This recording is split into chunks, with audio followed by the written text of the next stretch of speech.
Well, hello there, and welcome to the story of us, from cosmic dawn to the depths of being. I'm your host, Jeff Ellison. Thanks again for tuning in to us. And I want to tell you, today's episode is going to hit a little differently. And not because the story that you're going to hear is tragic, though, certain parts of it are, but because through every diagnosis, every waiting room, every impossible decision, every mile of grief walked, my guest today never stopped fighting, and not for herself, for her kids, and now for families she has never met. So, under the surface, today's episode is all about strength, the kind of quiet strength that doesn't announce itself. It doesn't stand up at a podium. It doesn't beg for applause. It doesn't even always recognize itself in the mirror. It's the kind of strength that shows up at 5 o'clock in the morning. It drives the therapy van each and every day.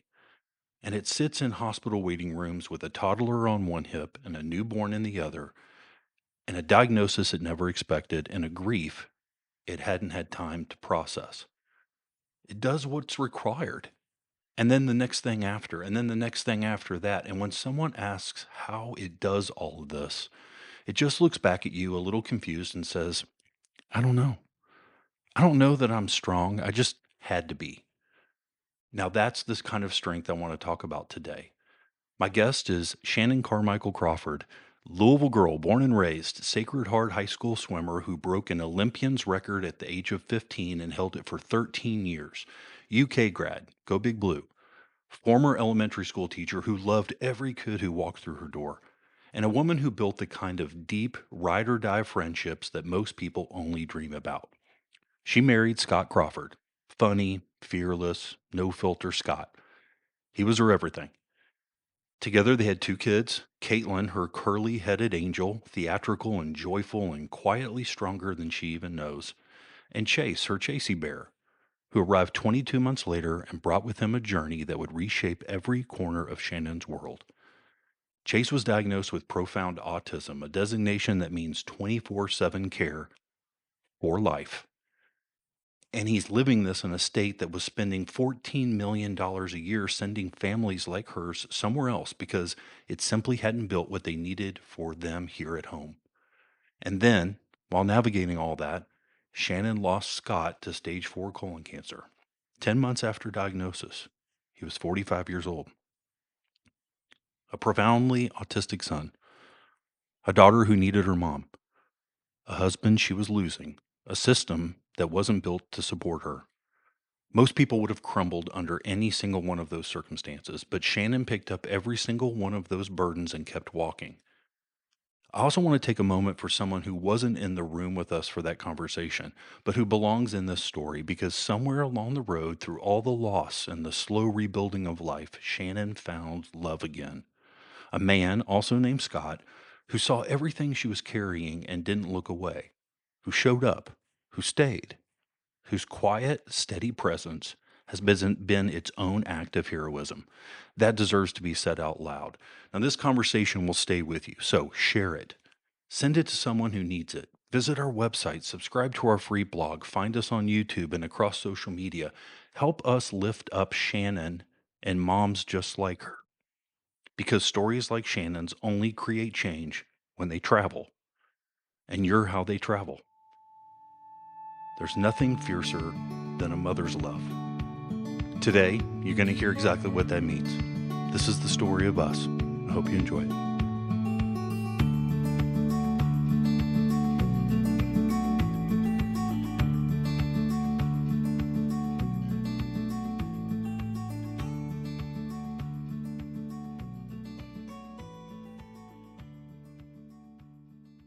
Okay, Shannon, Hi. how are you? Good.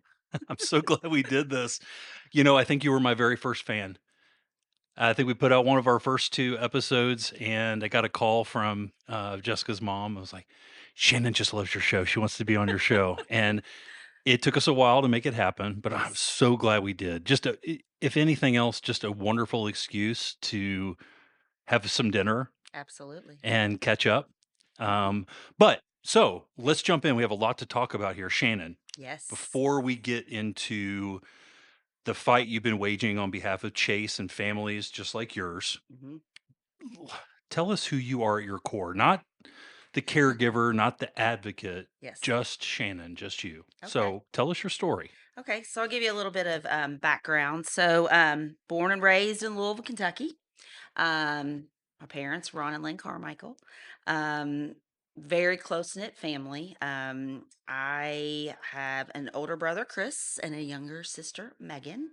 And very close, like I said, close knit family. Love to be around each other all the time. And I am now a mom, have been a mother to Caitlin, who is 17, and Chase, who is 15. Right on. Good. So take us back to the beginning. Okay. What did life look like for you when you first became a mom? What kind of woman were you before all of the weight of the world kind of found you? But I want to get to know who you were before you became a mom. Okay, before I came mom, yeah, because Right. that's a lot. So I will tell you this.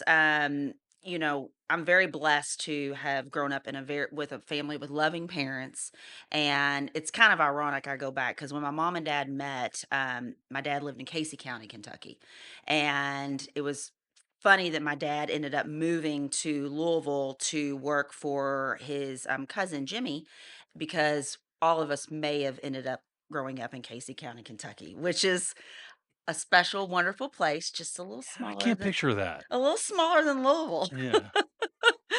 A lot of people say all the time, "Man, you've really got an accent." And I said, "It must be Casey County. It just is hanging around. Who knows?" All right. Kentucky is really weird as a state because we always talk about counties, but where is Casey County? It I don't is even know where past that is. Danville. So Oh, okay. it's like probably about an hour and 30 minutes. Yeah, Yeah, that's past kind of the Danville. middle of It's on the way to nowhere. Lake Cumberland. That's in the middle of nowhere. Yeah, it's Yeah. kind of in the middle of nowhere. Yep. Okay. And my mom and dad were introduced there. They met there. And then my dad had an opportunity and was able to move to Louisville. And that's where they started their family with the three of us. Right on. So, I grew up.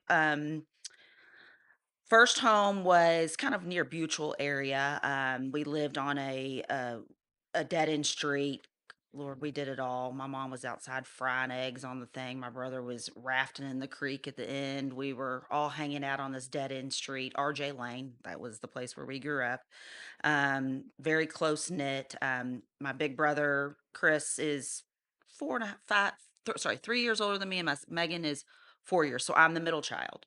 Um, we moved from there to Plainview when I was 7. And at that point, we ended up meeting so many families there because we joined the swim team. So at Plainview, basically the summers were us just driving our bikes or riding our bikes up to the pool and spending all day at the pool. I think we'd get there at 9 in the morning, not come home until 7 o'clock at night. We all ended up swimming on the swim team. Chris was a coach. I was a coach. We just loved Plainview. It was a place where we met, so many people. I met three of my very best friends there growing up, and they're still my best friends to this day. And there's just so many memories with Plainview and the relationships that we had there. My mom found a lot of her dear friends there. When I was 14, oh no, 15, we moved over to Hurstburn. So just a little jump across Shelbyville Road to Hurstburn. And I was a sophomore at Sacred Heart at that time. And my brother was at St. X, and then my younger sister ended up living there until I went off to UK. Well, for people listening that don't know what Plainview is, Plainview in the late 80s, early 90s was the epitome of that era. It Yes. was kids everywhere on your bike, the local pool house Hmm. and the rec center, right? Yes. What a great way to have a childhood. Yes. It couldn't have been a better childhood. I was a swimmer. My brother coached me. I believe it was my sophomore year when I was 15. He coached me. I was swimming year round, and he coached me, and we focused on um, not just winning all my races, but breaking a record. And there was a record that I had my mind set. It was the 100-yard freestyle. And my brother trained me specifically, and I actually ended up breaking that record, and a former Olympian held that record. I broke it when I was 15 years old. I ended up winning every event that year. I mean, swimming was my life, our lives. My mom was had us in swimming before school, Sacred Heart in the morning, I would swim. Then I'd swim after school. It was all about swimming. And I ended up breaking that record. And I think I held it for about 13 years. I was really proud of that. It was something that I'll still remember to this day. My mom ended up having, I think that year I won every single race I swam. I've got them all in a shadow box. It's in Oh, wow. somewhere at home. Who knows? Maybe at my mom's house still. But that record, I held it for about 13 years, and then a girl came in and smothered it.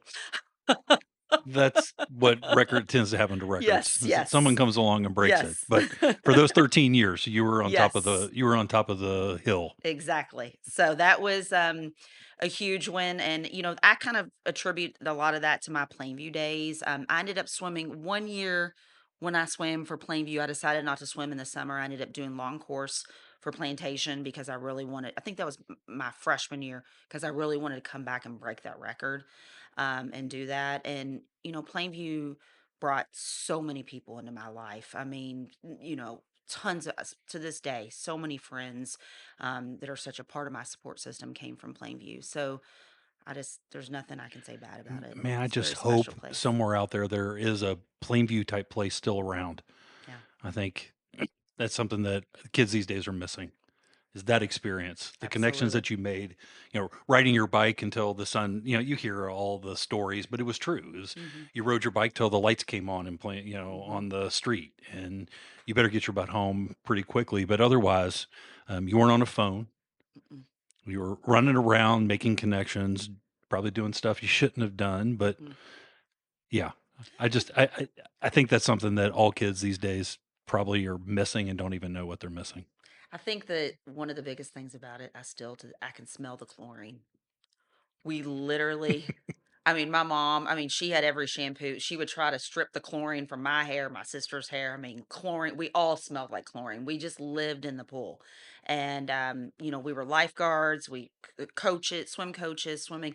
Our life was the pool. And it was an upbringing like no other. And like you said, definitely something I believe that a lot are missing this Yeah, day and good age. times. Yeah, good Really good times. times. And one question I have for you, because I don't know this, we've been ancillary to one another. I've known your brother, and Yes. you knew Jessica, my wife, Yes. growing up. Shame on us for not doing this sooner and just having to have an excuse to have a cocktail and a Mhm. good bite to eat to be able to do this. But your mom is also good friends with Jessica's mom. How did they She meet? shares. I'm not sure. They call themselves the Bunkos. I don't know how they came about, but that's part of it. They've been together for many, many years. They go and have, bi-weekly lunches still. I need to kind of talk to her a little bit how they all met. That's a good question. Yeah. Yeah. Regardless, they've stayed connected over the years, Yes. and that's one thing that women do so much better than men. I Mhm. wish us guys, and maybe I need to do a better job myself, but would maintain those relationships and do that. It's such an important part of getting older is having those connections. So that's Absolutely. good. Okay, so when we left off the story, Yes. you guys moved across Shelbyville Road over into Hurstbourne, and Hurstburn. you were at Sacred Heart. I was at Sacred Heart, yes. So I was a sophomore at Sacred Heart then. So still swimming for Blairwood year round. Before and after school, I would leave in the morning, go over. My parents would drop me off at Blairwood at like 5 a.m. I'd swim, and then I'd end up, before I was driving, I'd jump in the car with a bunch of Sacred Heart and St. X boys, and they'd take me to Sacred Heart with all the windows rolled down, and our hair'd be sopping wet, and it'd be frozen by the time we got to school. But we didn't care. I'd walk into Sacred Heart smelling like a chlorine bomb. I mean, that's just what I did. And the reason why I chose Sacred Heart was because of the swim team. So I actually went to Great House and then Barrett, and I ended up making the decision to go to Sacred Heart because of the swim team. And then my other dear friend that I grew up with, Erin, her sister Laurie went there, and we just said we're going to branch out. We're going to kind of we had gone to the same elementary and middle school with the same people.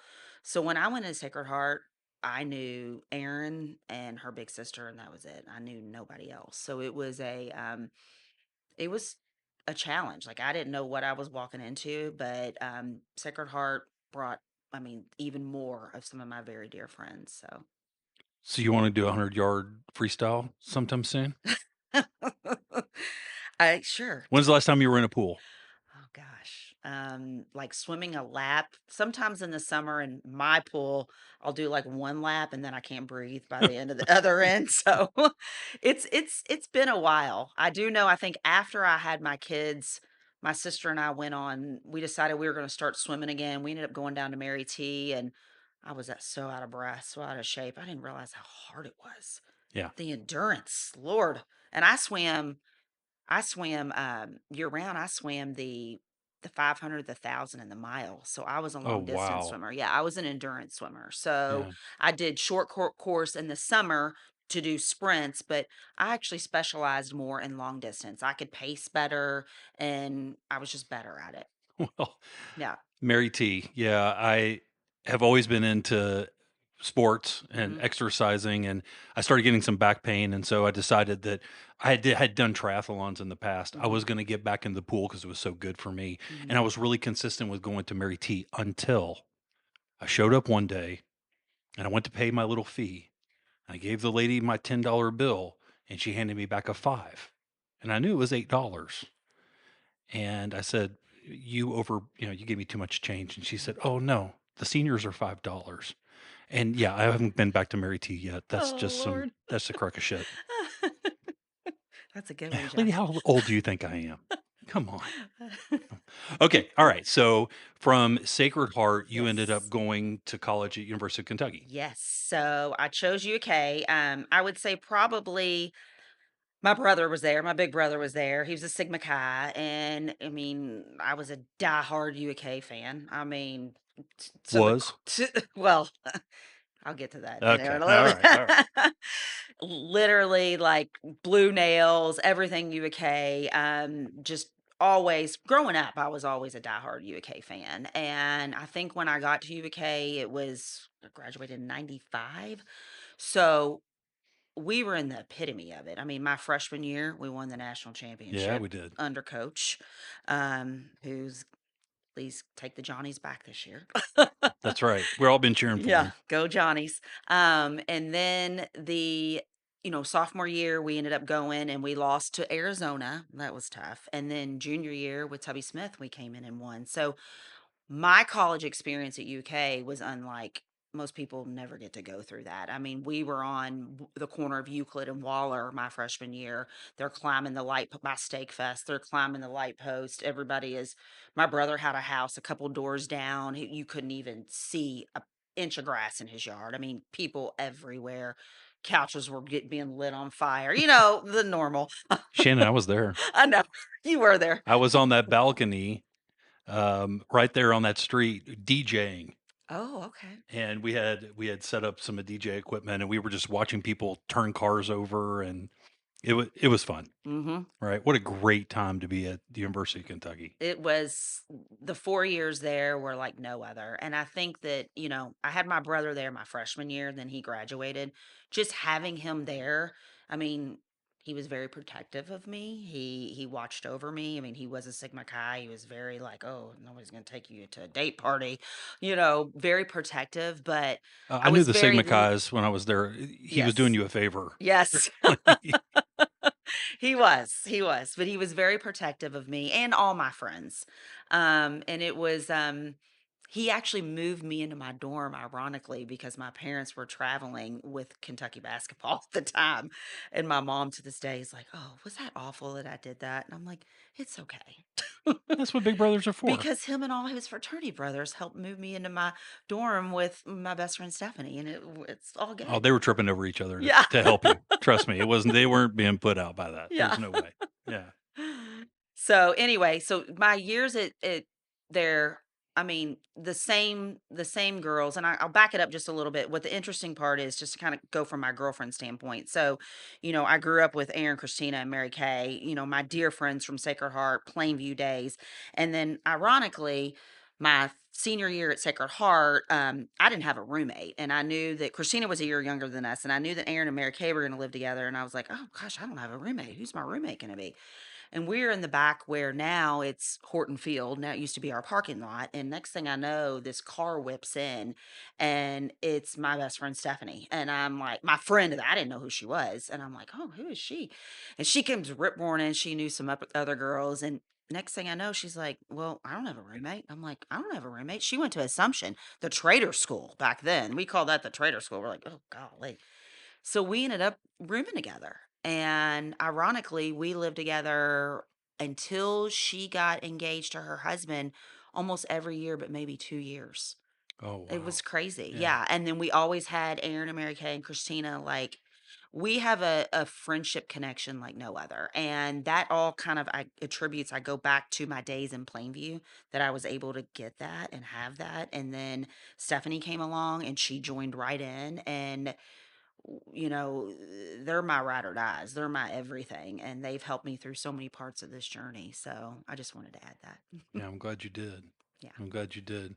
So UK ended, and UK ended. Yeah. and what was your major?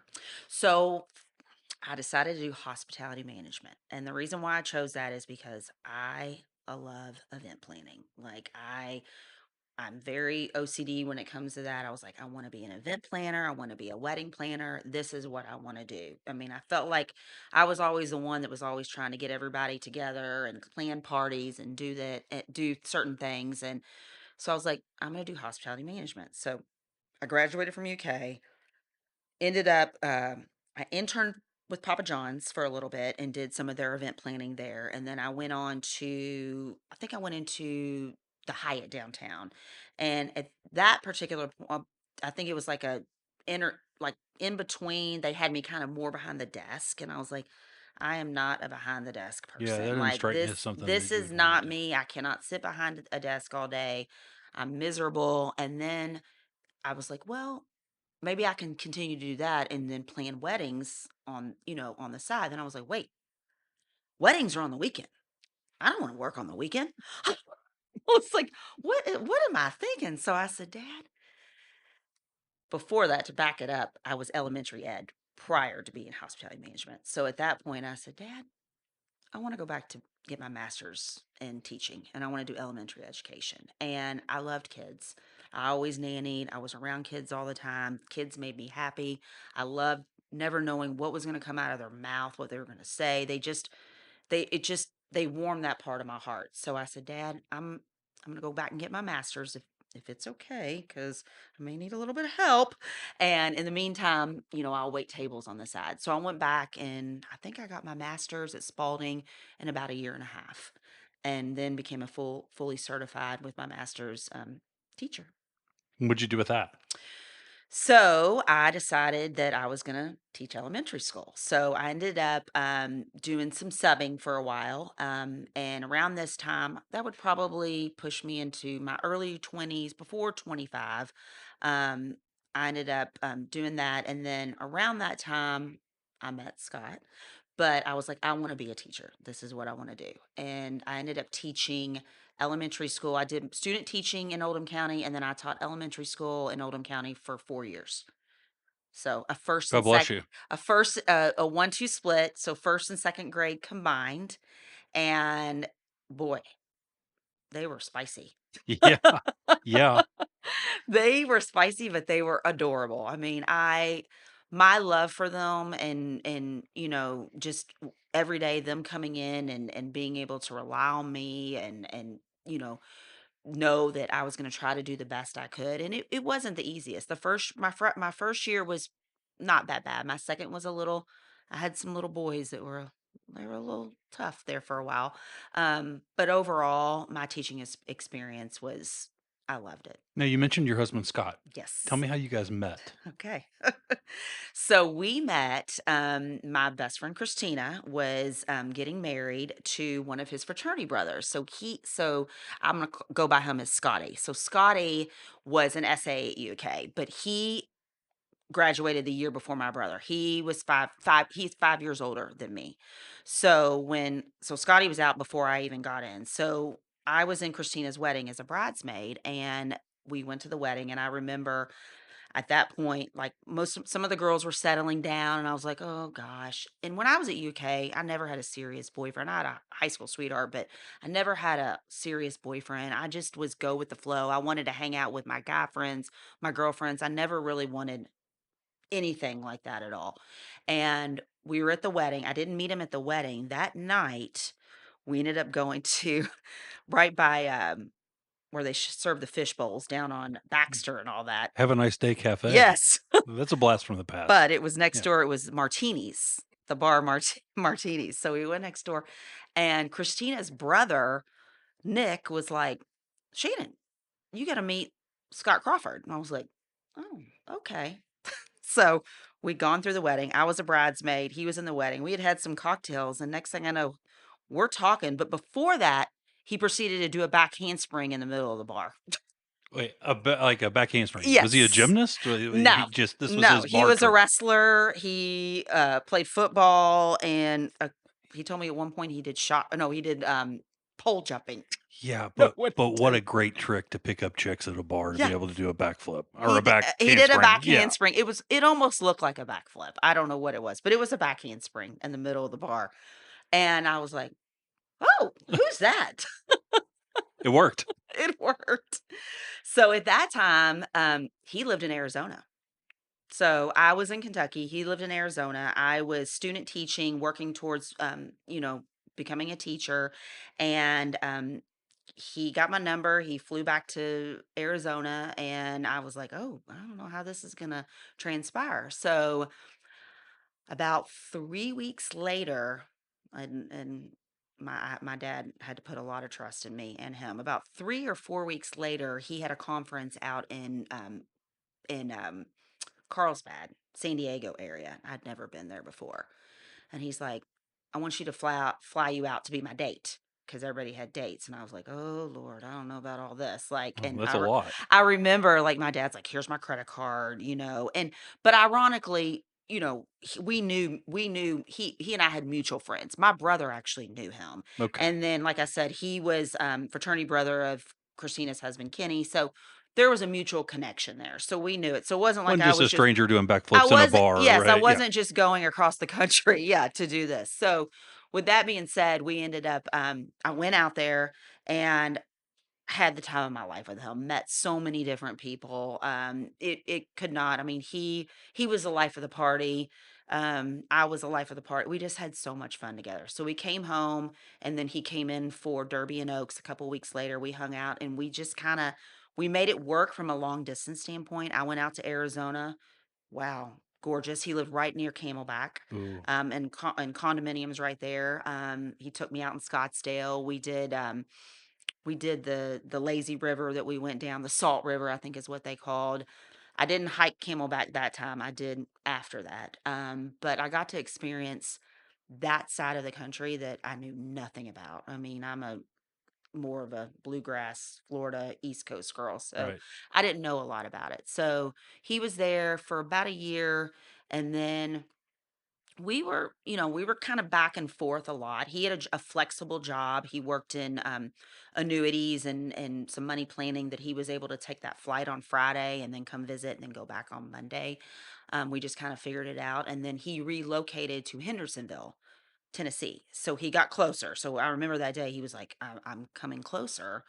And I was like, wow, you're getting closer to home because we only knew long distance at this point. And then he ended up relocating back to Louisville, moving in with his best friend Kevin, and he proposed. I mean, it was pretty quick. We didn't really live together before any of that. We knew nothing. It was very, very free.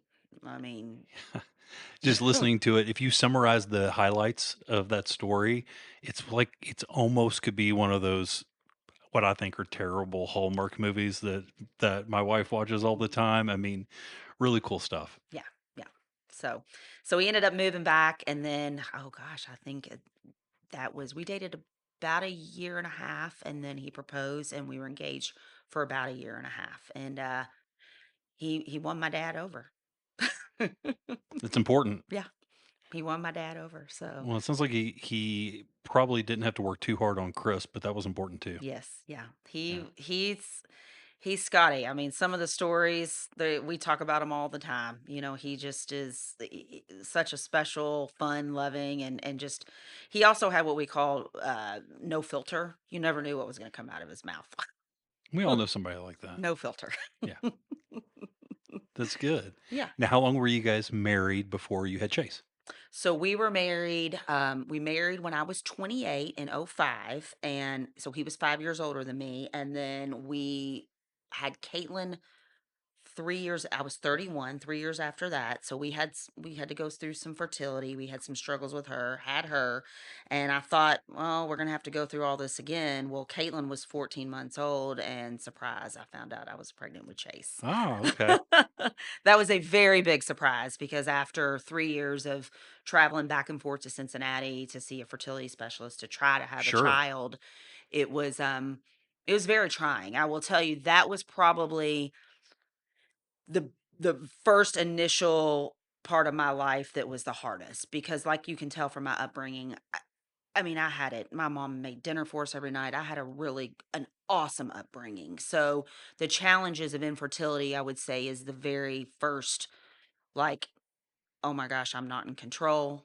This isn't my plan. You know, it's not just, oh, you're going to get married, you're going to get pregnant, you're going to have a baby. I mean, we went through a lot to have Caitlin. And by the grace of God, he blessed me with her, my curly headed angel. And then, like I said, 14 months, found out I was pregnant with Chase.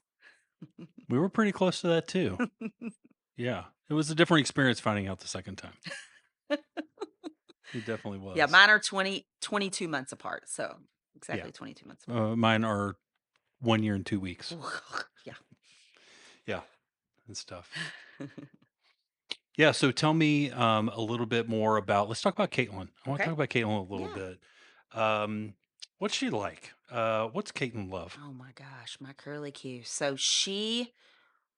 I could not have had an easier baby. My labor and delivery, everything with her is the happiest little girl from the minute she came out to this day.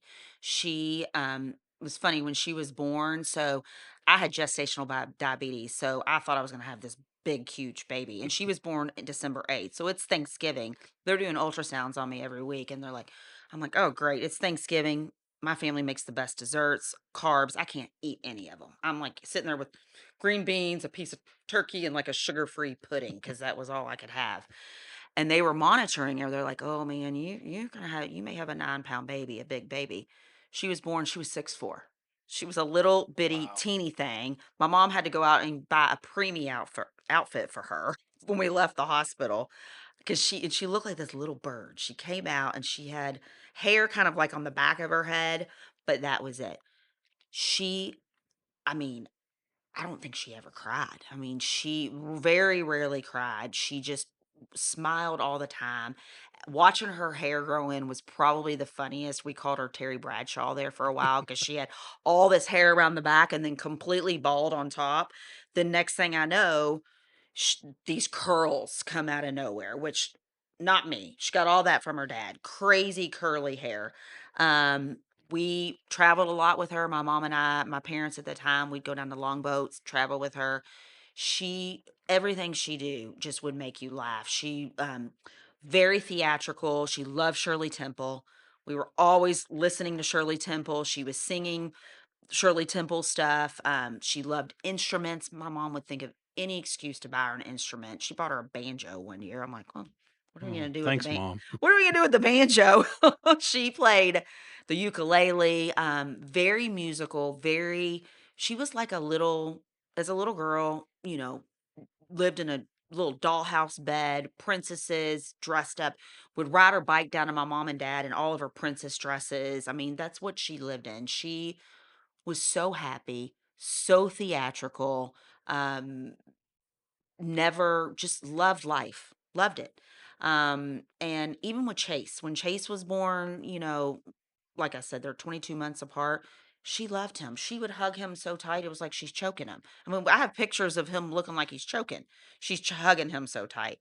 And the bond and the relationship, I mean, I think that I don't know if it's because of what I went through, but I was like, man, God gave me my angel. I mean, both my angels. And she just is such a special girl. And she's grown up through some really heavy stuff. But I will tell you, she is resilient. She's strong. She's beautiful. And I kind of wonder, I think there's really no way to make her upset or mad. I mean, it really takes a lot. Yeah. Yeah, and Really took side. she like you mentioned, she's been through a lot too. Yes. Yeah. Um, that's great. So introduce us to Chase. Okay. So Chase, like I said, was born 22 months later. Chase's was a little, unplanned. Labor and delivery was a little harder with him. Epidural didn't take. Mom was not feeling the best. Some stuff was going on. I was kind of in and out of the hospital after having Chase. With some health issues of my own. So it was a scary time. I had a toddler at home and I had a newborn baby and some stuff that just I wasn't well and we were trying to get through all of that. And once we got through that, Scott and I, had the kids and, we're like, okay, we're home, we're ready to settle. Let's figure out what life is like with two young kids. Um, Chase, happy as can be, laughing, chubby little thing. Um, couldn't be happier. Would sit in his little bumbo and laugh at his sister all day long. Everything she'd sing to him, everything that he could do. And then kind of as time went on, I think probably around 7 months, um, he would just kind of flop over. So, like, he couldn't hold himself up. He wasn't, I started noticing from a gross motor standpoint, he wasn't meeting those milestones that his sister was meeting. And his sister, I was always on it. I had her in the doctor. I knew she had gotten a little bit of some services for little speech therapy, things like that. But with Chase, it was just a different story. I knew something was off. So I knew the gross motor was obviously affected. So we got him into Coast Charities Kid Center for pediatric therapy, which became my second home. He started in feeding therapy, speech therapy, PT, OT, you name it. He was getting it around the clock. In the meantime, while he's doing this, I'm just kind of watching him under a microscope to kind of see what is next, what's going to happen. Have doctors. He was diagnosed with hypotonia, called low muscle tone. Also diagnosed with developmental delay and sensory disorder. He didn't walk till he was 2.5. He had braces on his ankles. I remember he was at Westport Baptist Church or Westport Church on the corner of Westport and Hurstburn Lane with all my friends' kids, and they're all running, and he's in a wagon with a helmet on with braces, and the kids fought over who got to pull Chase out to the playground. So I knew he wasn't like the other kids, and we were just doing constant therapy. Um, he never he wasn't talking. He said mama once. I think I heard him make a cat. He said meow once. He said Elmo once, but he wasn't a child that was talking and he stopped talking. He never really developed any sort of vocabulary. It was more babbling. I'd hear him in the back and he'd be doing a lot of babbling and playing and kind of looking out the window and in his own little chasey bear world. So that was kind of the start of I need to get really hone in on this and figure out what is going on. So at that point, he was doing the therapy. We were seeing Louisville neurologist, U of L neurologist downtown, an amazing one. We were in and out of doctor's appointments, and I was driving what I call the therapy van every day. Scott would help as much as he could, but he had a pretty high profile job. He was traveling a lot.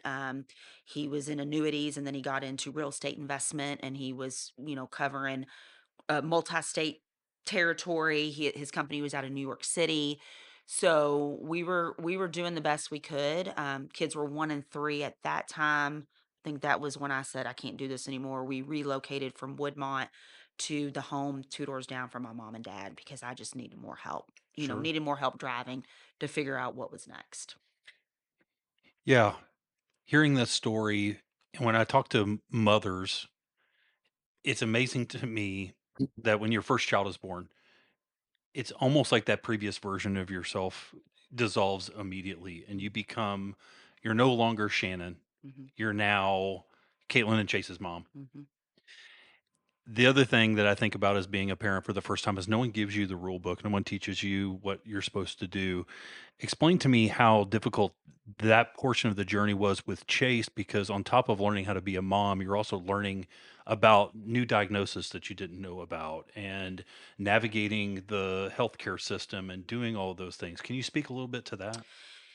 It's very difficult. I mean, at that point, we were in a program called First Steps, which was kind of protocol for Kentucky, and it was, I think, from ages 1 to 3. So I had therapists coming in and out of the home, evaluating him. But then and they moved pretty quick on it, but for me, it wasn't quick enough. Like was seeking outside therapy at the kids center, Chatterbox, any place you could think of. I was trying to get him additional therapy because I knew, and this was way before we even had the autism diagnosis. I knew that if I didn't hit this head on right now, what's to say what's going to happen down the road? I mean, early intervention is key. And I even knew that, and even having my daughter, I mean, she had some stuff going on with like, some picky eating and some OT stuff, but it was nothing like him. I mean, his was he required 24/7 constant therapy to get it. And it was anything that I could try to find or do to help him. So a lot of it was through other mothers, Ah, through other mothers. Um, there's no rule book, there's no map, there's no guide. It was through other mothers and just countless hours reading and getting on, talking and trying to find out what can we do. I mean, we have to. And I will be honest with you, Jeff, at that time I was so focused on the diagnosis because if I had the diagnosis, I felt like that would, I wouldn't say cure, but like that would help him or give him a better quality of life, that I wanted to find that. And it was like, okay, well, then we go to the insurance route where you're approved for this. Well, that's not enough. He needs more than that. So then that was just a constant battle. And I had another child at home. I had a daughter that was, you know, a toddler that needed so much of me. So it was really tough. A lot of those early years are a blur, a complete blur. We ended up taking them to Columbia University in New York City when he was 2.5. Scott and I took him there and we saw a doctor out of Columbia. And I felt like he was going to give me the initial diagnosis of what it may be. He kind of gave us some information. I don't know if it was really there. Really, what ended up happening was we ended up doing a genetic report through the Weiskopf Center here in Louisville, Kentucky called GeneDx. And at that time, when we did it, 2014, he was 3 years old. Um, it showed us. It never gave us like an autism diagnosis, but it gave us kind of some wonky numbers, a genetic thing of genetic traits that he may have this, and this is why he has developmental delay, sensory disorder, hypotonia. He was diagnosed with mild cerebral palsy. I even had a doctor at some point tell me microcephaly. I mean, I think that they were kind of going all over. I took him to Cincinnati Children's. They were looking for, they did muscle biopsy to see from a genetic standpoint. They didn't get enough muscle. They couldn't figure out what that was. So it's a lot. There's a lot to that part of the story, but I do feel like the beginning part was kind of a blur, and, until we finally got the diagnosis. yeah. And so the diagnosis you telling me earlier and teaching us a little bit about is profound autism. Yes, yes, and that didn't come out until probably a couple years ago. So Chase's initial diagnosis, he was diagnosed about 5, was just autism. It was autism. And it was part of what they call, there's a genetic number for it. And if you look under the bullet points, it says autism, hypotonia, developmental delay, sensory disorder. So yes, my son was diagnosed with autism. So at that point, I started going completely into autism, trying to figure out everything, what can I do for him? My son's autistic, and it didn't knock me to my knees. I knew that something was going to be there, but I didn't know the spectrum of it because they call it the autism spectrum. But I have a lot to say about that because a couple years ago, recently, profound has come across because now you are seeing out of 4 children that are diagnosed, 1 out of 4 of them is profoundly autistic. The statistics, if you look at the statistics, it's frightening. 1 in 31 children are diagnosed with autism, more male than female. 27, 28, and you can't hold me to the numbers, but 27, 28% of them are profoundly autistic. When you look at profound autism, it's a different diagnosis. It's 24/7 care for the rest of their lives. Yeah, so tell us what's life like with Chase in the house. What was raising a child with profound autism Okay. like on a day-to-day Well, basis? when he was younger, I mean, we'd find him sitting in the dishwasher. We'd find him in the dryer. We'd find him hidden in certain spots. He loved to go in. We'd find him hanging off he wasn't super mobile. He was just sneaky. He would love to go out in the cars. One day I walked out. He was sitting on in the garage on top of Scott's Jeep, just playing with what's over in the garage, playing with it.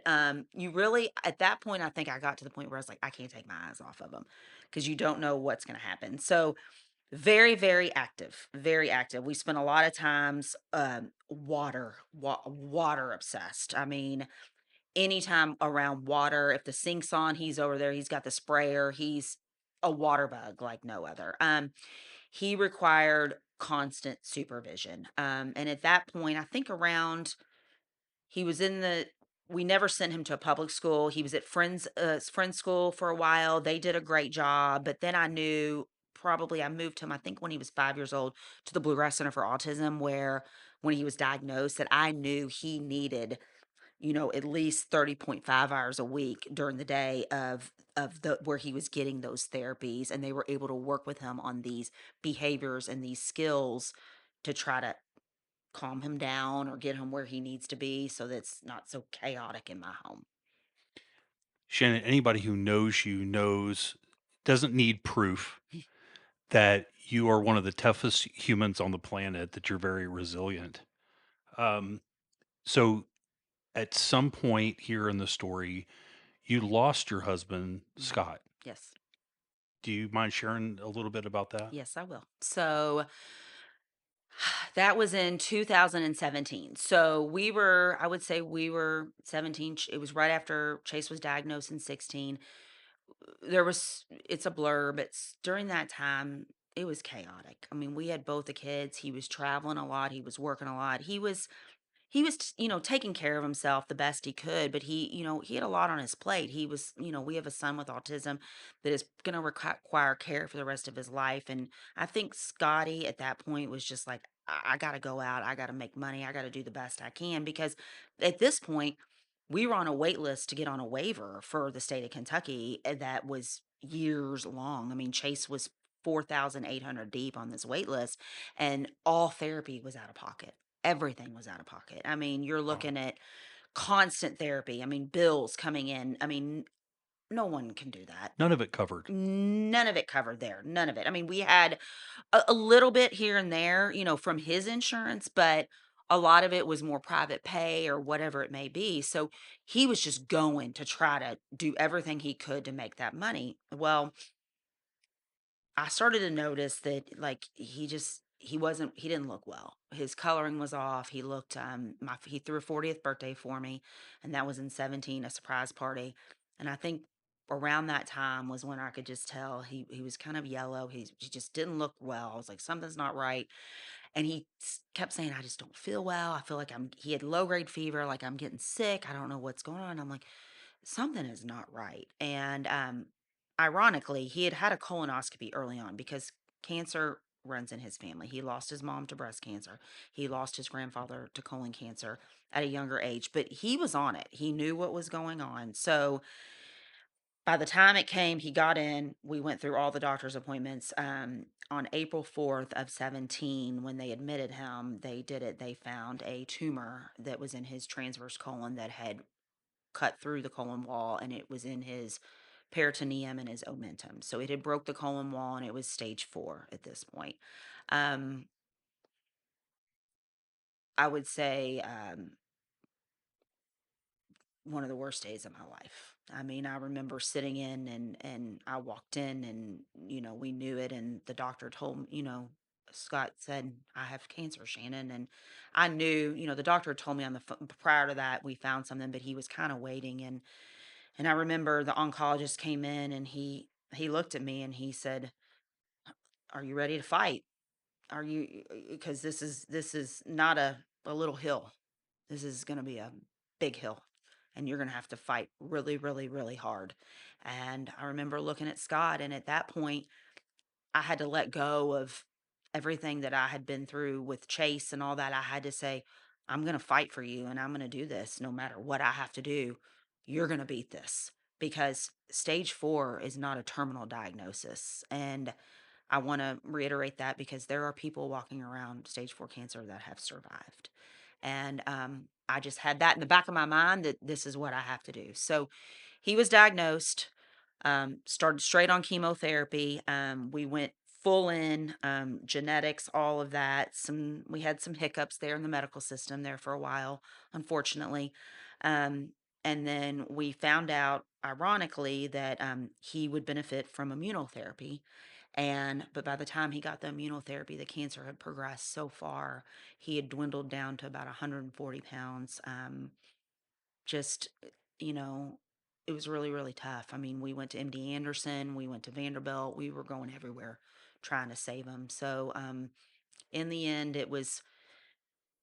he went out in true Scotty fashion. We had gone to UPMC to do a surgery called HIPEC. It's not for the faint of heart, where they literally were going to cut him open and pour liquid chemo into his abdomen to try to save his life. And the doctor said, "Are you sure you want to do this? May die on the operating table." And he said, "I'm 45 years old. I have a special needs son and a wife and a daughter. I have to do what I have to do." And that was 10 months later. He passed away. Ironically, February 16th was my birthday. That night, he went on the ventilator, in ICU, waiting to get the surgery, got pneumonia, and then passed away 5 days later. How do you pick up the pieces from that as a mom and with everything going on? I'm still trying to figure that out. Sure. I'm Yeah. still trying to figure that out. It's it's tough. I mean, I was there holding his hand. I had my brother behind me, my dad, my sister, and my mom. On his side was his dad and his sister, his aunt and uncle. Um, it was when they told me in the end that his heart was only working at 15%. And that last night I laid in there, I knew he wasn't coming out of it. And when he died on February 21st, I had my family beside me. I had my big brother's hand on my shoulder to tell me that he had gone. And he walked into heaven, into the arms of his mother, who lost her battle to cancer too. Yeah. Yeah. So that at that point, I will tell you, Scott was diagnosed with Lynch syndrome. And it's kind of come out within, I think, the past 10 years. So Lynch syndrome is a genetic mutation of cancer, and it treats it, basically the highest I would say is like ovarian, colon cancer, breast cancer. Because we were always worried with his mom having breast cancer. It was his sister. We were constantly like, "Oh my gosh, Carrie, Carrie, Carrie, you have to get tested. You have to get tested." And he saved her life because she tested positive for Lynch syndrome, and so did his uncle. And both my kids have a chance of possibly having it. And he saved her life because she ended up doing everything she needed to do. And she found out she had colon cancer a couple years later. And she went the route that Sloan Kettering in New York, there's a person there, treated her, and she's now cancer free. Oh, So that's very good cool. news. So, That is good yeah. news. Yeah. Um, you have a message that you want to send today for sure. And I want to make sure that we devote plenty of time to that. Yes. We just talked about losing your husband, Scott, to cancer. Yes. And you've chosen to honor him through getting involved in advocacy Hmm. as it relates to children with profound autism, children like Chase, particularly children in the state of Kentucky. So Chase is now at Heart Spring Yes. in Wichita, Kansas, a Hmm. facility by all accounts that's doing some really meaningful work, but it's 700 miles from home. W- Tell us about that decision to have to move Chase out of your house and Tell us what it feels like to have to drop your child and drive away from them. I'll tell you, it's a tough one. It's really hard, and I do want to give a big shout out to Bluegrass Center for Autism because they did so much for him, and he loved that place, and they gave him that therapy. But Chase needs 24/7 and he could not he would go to BCA, he'd come home and he wasn't happy. We were spending hours in the car. He would spend hours in the shower. Nothing, he just wasn't getting the 24/7 care he needed. So, I think the big aha moment was my daughter now is a junior at Assumption and we're looking at colleges and I felt like I was handcuffed at home. I couldn't I was constantly scheduling, with the sitter, with the and I'm blessed. I had help, I had care. There are so many moms in Kentucky that have nothing. It's heartbreaking. I had it, but I felt like I was doing a, an injustice to him and to myself and to my daughter and not I wasn't able to be mom. I was caregiver. I was a caregiver. And the mom had gone away. I was caring for him. I had to do everything for him. So what ended up happening was a friend of mine, Rachel, did an interview on WHAS with Brooke Hosh, and I saw that interview, and that was last January, and it was a decision to move her son to Hard Springs in Kansas, which I had known nothing about it. Prior to this, I had toured around Kentucky, some phenomenal places. None of them could serve my son. There's no way. None of them could handle the profound autism as aspect that Chase has. So I knew at this point that it wasn't going to be built in a day. So I had to make that decision. So when I watched Rachel's story on WHAS and I saw what she did to move her son Frankie $700 or 700 miles away because she had two daughters of her own and she wanted to be there for them, it a light bulb went off in my head, and I was like, "If she can do it, I can do it." So my parents were like, "Get the application. Let's do it. Go ahead and do it." The application, Jeff, sat on my desk for like a couple months. I was like, "I can't do this. I mean, how can I do this? Like, I've lost my husband. I have my daughter, but like this isn't fair. Why do I have to do this? Why do I have to move my son 700 miles away?" And it just kept pecking at me like, but I can't give him the life that he deserves. And our state is not equipped to do it right now. So I had to make that decision. Well, let's talk about that because I think it's one thing to say, I need a different level of care for my child. Yes. It's another to say that I need to get in a car and drive across 3 states and drop them off in the middle of the Great Plains, Hmm. Wichita, Kansas. Uh, why are we there here in Kentucky? What's gone wrong? Um, I think that we are just behind the wave. I mean, we have an issue with our payouts on ABA services. I mean, we are not paying the providers enough. I mean, these people come in day in and day out. I mean, Bluegrass Center for Autism, all of their employees donate a portion back to BCA. I mean, you have to love this job. I mean, you've got speech therapists, OTs, behaviorists, BCBAs, every RBTs.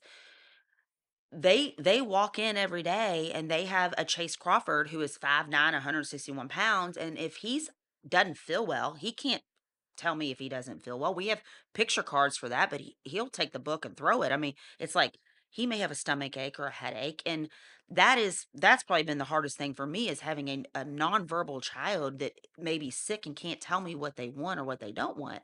And these people are deciding to do it, and we're not giving them the appropriate pay, or we're not doing, it's just it's not okay. And that is kind of where I've come to the point where when I found out about Heart Springs and what they are doing, I'm like, well, if Kansas can do this, why can't Kentucky do it? And when I went out there to visit with my mom and dad and Scott, my significant other now, in December, I was blown away by this place. I mean, they have 70 residents there and 10 are from the state of Kentucky.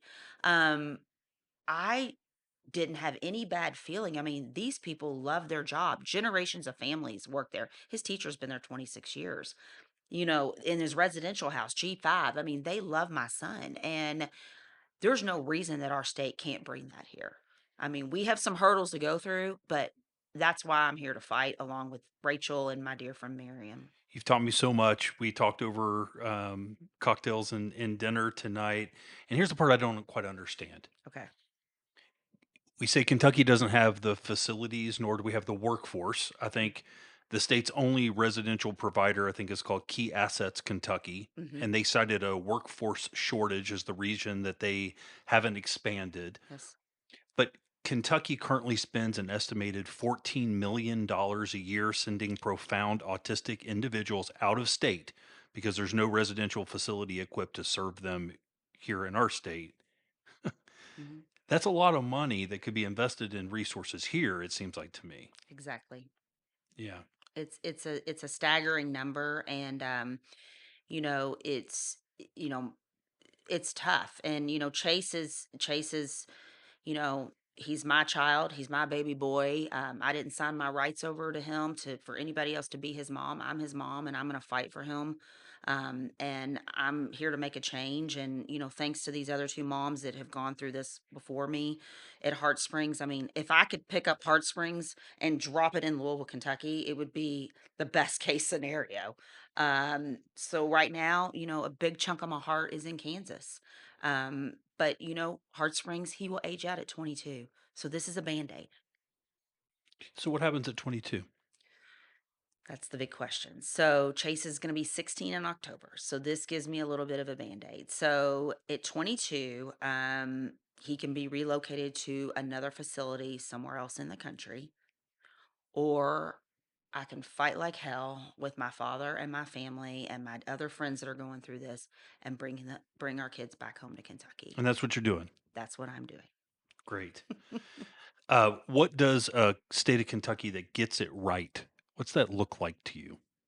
What does that mean? Paint us the picture. What would exist here that doesn't today? A state of Kentucky that gets it right, number one, is they really do research and dig into the numbers of autism in our state.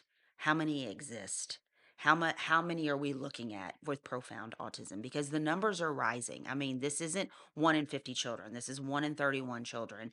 And you've got one out of them that is diagnosed with profound autism. So they need to dig really deep in the research aspect of it. And we have awesome places in Kentucky. We've got the Stewart Home in Frankfort. It's phenomenal. It serves, adults with needs, not profound. It wouldn't be a safe spot for my son. We've got all these Cedar Lake, all these amazing places, but we have to do more for these young adults because Chase is going to turn 18. I'm going to be his guardian, and he's still going to need care for the rest of his life. Autism is not going to go away. It's not just to say, oh, he received 18 years of ABA therapy, applied behavior analysis, which is how my son learns, and then all of a sudden it just goes away. He's going to need this for the rest of his life. So our state needs to really dig in and look at that. We need to bring in U of L, U of K, these incoming students, to start. I mean, I've talked to kids, all the students that want to do speech, PT, OT, RBT, all of that, find ways for them to do it. But we also have to pay them the money they deserve, because the workforce shortage is because the people are not being paid enough and they don't want to go in and have to do this. You have to love this job. And I'm an former elementary school teacher, the mother of a profoundly autistic child. It's hard as hell. I can imagine. And I guess is part of it that they're underpaid because it's funded by the state Medicaid program and the facilities don't make enough Yes. through the Medicaid program to even be able to. Yes. That also provides limitations too, because for Chase to continue to be Medicaid eligible, you haven't been able to do other things, Yes, right? exactly. Yep. So we fought for 7 years to get him on the Michelle P waiver. He got his Medicaid, he got on that, and then just to get him into Heart Springs, it was a battle. I mean, I had to do some. I mean, it's like I said, to go back to the beginning. I learned it through other mothers. Yeah. I mean, there's no rule book for any of this. So for I hope there's people listening, and this is the big message we wanted to send, was that you are fighting for these kids to make it back home to Kentucky. Hmm. There are things that can be done, but also there are people out there listening who may be going through this for the very first time. For families who are just entering the world that you've been living in, maybe they have a child that's just received a diagnosis, or families hitting the cliff edge because their kids turning 21 and school services disappear. What do you wish someone had told you? What's the first step? What do they need to hear from you? That's a tough question. um, I will tell you, there's nothing fiercer than a mother's love. And I mean, I doing it without their dad and figuring out what the next step was. I don't, people tell me that I'm strong all the time. I get that. I love to hear it. I don't know how strong I am. But i- you have to fight, and you have to be willing to connect with other mothers and to not give up and to try your hardest. I mean, I've been back and forth from the Capitol. I mean, and know that there's other mothers. Don't isolate yourself. Go out and reach for help. Take care, because a lot of people don't talk about the mental aspect of it. That the caregivers, the mental aspect, Hmm. it is frightening. It's frightening. I mean, a lot of those times driving Chase alone, it was really, really hard on me. And that's a frightening thing. And it's not okay. We have to be able to talk about it. And like I said, I'm extremely blessed that I have a support system like no other. A loving family, friends. I've got my moms now, two other moms that their kids are there. We're going through it together. I've got my spouse right now that's helping me through it, and we are, you know, it's really not there's no specific guide for it, Jeff. It's just you got to fight, and you have to be willing to open up. And also, for me living it, I've opened myself up. I've become vulnerable to let my story out there on the news, to speak about it openly on Facebook. And sometimes I worry that people are like, oh gosh, here she comes again. She's posting something else about Chasey Bear or whatever it may be. And it's not that I want people to feel sorry for me. I want people to know that it doesn't mean it's the end.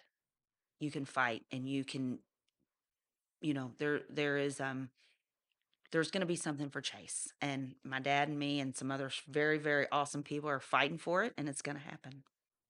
Uh, I agree with you. It's going to happen. And it's going to happen because of fierce mothers like you who probably never identified as being strong until life forced them to be strong. Hmm. I don't know that you make a choice to be strong. You just have to be strong.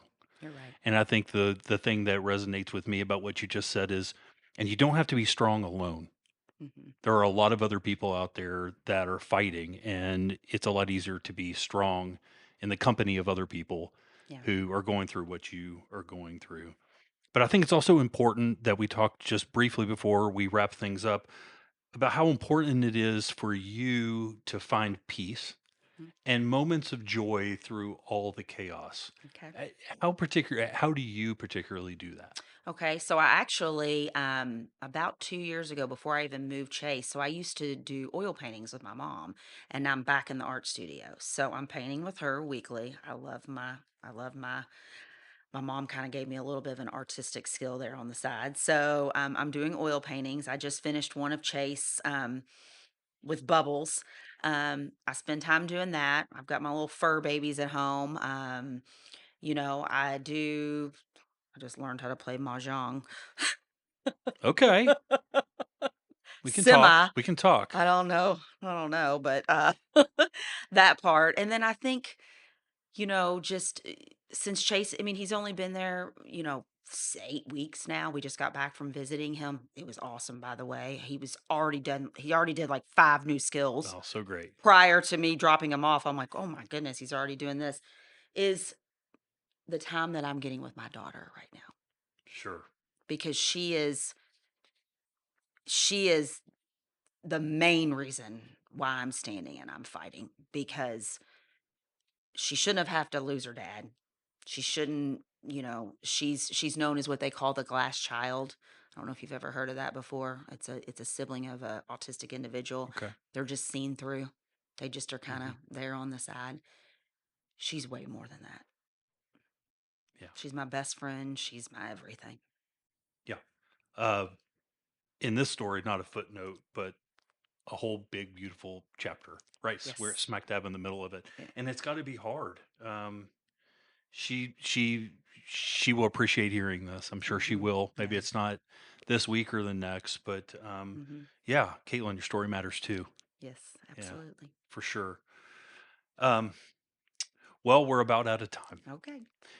But is there anything else that you would like to share with us regarding how other people can learn more, get involved, resources that they have here in Kentucky, websites they can go to? Someone that's listening that says, "Hey, I want to fight alongside Shannon. I want to help Mhm. bring these kids back to Kentucky. I don't know where to start." Any advice for them?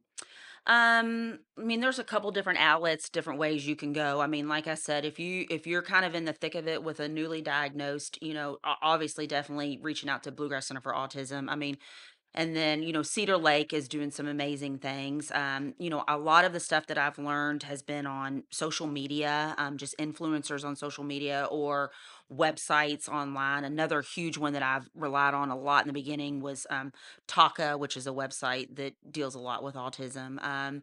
But most importantly, just, reach out. If you see something, like, don't worry that you maybe reaching out, you're bothering somebody else. Like, I don't want anybody to ever feel like they're bothering me by doing this, because I'm an open book and I want to be able to do that, and I want to advocate and I want to help others. I'm a I'm a brown noser. That's what my brother, my sister would call me. I'm a natural born people pleaser. I want everybody to be happy, and I don't want there's no reason for any family to suffer in silence.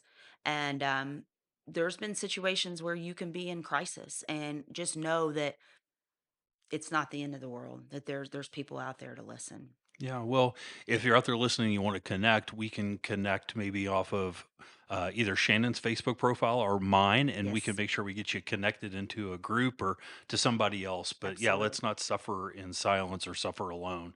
Um, Absolutely. you know, w- we all have different stories and we all suffer through different things, but that's also what makes us profoundly human Hmm. and why it's so important for us to stay connected. So, Shannon, thanks for telling your story. It's inspirational, but also it's still just in its beginning. You got more chapters to write. Many, many more chapters. This is just the beginning. Right. Well, Shannon, thanks again for all of your time, and I'll say peace be with you. Thank you. Peace be with you.